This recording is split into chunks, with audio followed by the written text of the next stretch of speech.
Hello bachcho, let's read this question. So in this question says, figure gives spring force Fx versus position x for the spring block arrangement of figure. Okay, the scale is set by Fs is equal to 160 Newton. Okay, Fs क्या आपका spring पे जो आपका force है. Okay, we release the block at x is equal to 12 centimeter. How much work does the spring do on the block when the block moves from x 8 centimeter to x is equal to minus 8 centimeter. Okay, तो चलिए बच्चों अब हम इस question को start करते हैं.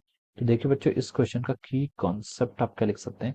The key concept of this question is, हमें यहाँ पर क्या फाइंड आउट करना है, work done by the spring force. क्या लिखना है आपको यहाँ पर, कैलकुलेट करना है work done by spring force, हमें यहाँ पर कैलकुलेट करना है. Okay, so work done by spring force, spring पर कौन सा फोर्स लगता है आपका, f is equal to minus k x, ये आपका रिस्टोरिंग फोर्स लगता है.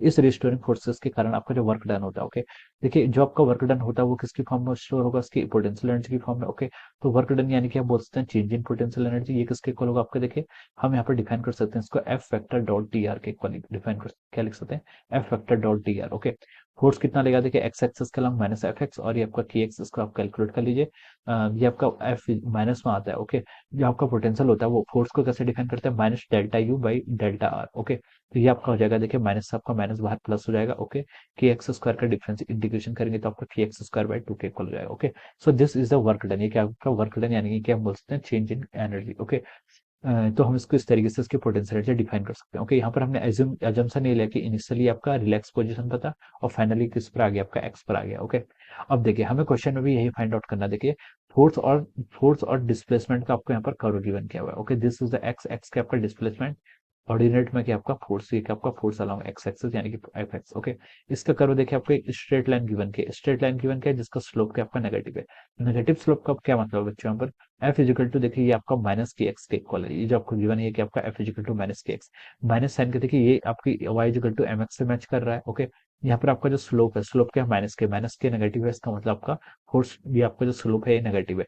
ये आपको ये डिनोट करता है कि जो फोर्स है ये क्या आपका रिस्टोरिंग फोर्स है. ओके, तो देखिए अगर हम यहाँ पर से इसका स्लोप फाइंड आउट कर लें, देखिए यहाँ से एम एम यानी कि हम इसको डिवाइड बाई डी एक्स बोलते हैं यानी कि एम बोलते हैं, इसको हम क्या लिख सकते हैं यहाँ से आपका एफ बाई एक्स, ये किसके इक्वल हो जाएगा, आपके के इक्वल हो जाएगा. ओके, सो दिस विल, देखिए this k will be equal to our spring constant, ये आपका स्प्रिंग कांस्टेंट के इक्वल हो जाएगा. ओके, तो देखिए स्प्रिंग कांस्टेंट फाइंड आउट करते हैं, कितना फोर्स बाय मास के इक्वल हो जाएगा. फोर्स कितना आपका 160 Newton. Okay, 160 Newton divided by force by mass. Okay, ये आपका फोर्स हो गया divide by mass, sorry divided by के इजिकल टू क्या, देखिए फोर्स इजिकल टू क्या होता है, फोर्स इजिकल टू के इंटू एक्स के इक्वल होता है यहाँ से. ओके, तो के की वैल्यू कितना हो जाएगा आपका, force divide by displacement. Okay, ये आपका फोर्स हो गया. डिस्प्लेसमेंट देखिए आपका यहाँ पर आप नोट कर सकते हैं कितना आपका 2 के इक्वल आ रहा है. ओके, देखिए जब आपका फोर्स यहाँ पर, देखिए जो आपको पॉइंट ग्राफ में प्लॉट किया है, यहाँ पर आपको ये कितना दिया है, आपको 160 न्यूटन दिया है. ओके, ये कितना दिया आपको, यहाँ पर आपको माइनस 160 न्यूटन दिया है. ओके, तो देखिए जब ये आपका माइनस 60 के न्यूटन है तो अब आपका डिस्प्लेसमेंट कितना है, इसमें 2 आ रहा है, तो हम इसको डिवाइड बाय 2 कर लेंगे तो उसकी वैल्यू आपकी आएगी कितनी, 80.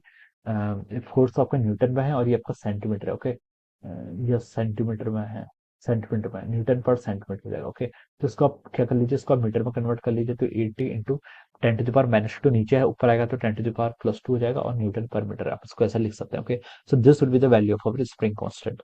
अब क्वेश्चन में हमसे पूछा कि वर्क डन कितना है. वर्क डन आपका देखिए क्या होगा, आपका चेंज इन, ये वर्क डन क्या लिख सकते हैं हम यहाँ पर, चेंज इन पोटेंशियल एनर्जी के इक्वल. ओके, कौन सी, हाफ के इंटू एक्स का आई का स्क्वायर, ये आपकी initial potential energy, minus half के इंटू एक्स एफ का स्क्वायर. ओके, इसको आप यहाँ से फाइंड आउट कर लीजिए. ओके, तो देखिए बच्चों यहाँ से आप के बाई टू को बाहर लिख लीजिए, एक्स आई माइनस एक्स एफ. ओके, तो देखिए प्लस 8 सेंटीमीटर से माइनस 8 सेंटीमीटर. ओके, यानी कि देखिए पहले क्या था, प्लस 8 सेंटीमीटर यानी 8 इंटू 10 पर माइनस 2 का square, minus of minus 8 centimetre का अगर आप स्क्वायर करेंगे तो अगेन कितना हो जाता है आपका, प्लस ही हो जाएगा. ओके, तो ये आपका हो जाएगा. ओके, तो देखिए ये आपको कैलकुलेट करना था, तो देखिए यहाँ पर क्या होगा आपका, इसको करेंगे तो आपको वर्क डन किसके इक्वल आ गया, 0 जूल के इक्वल आ गया.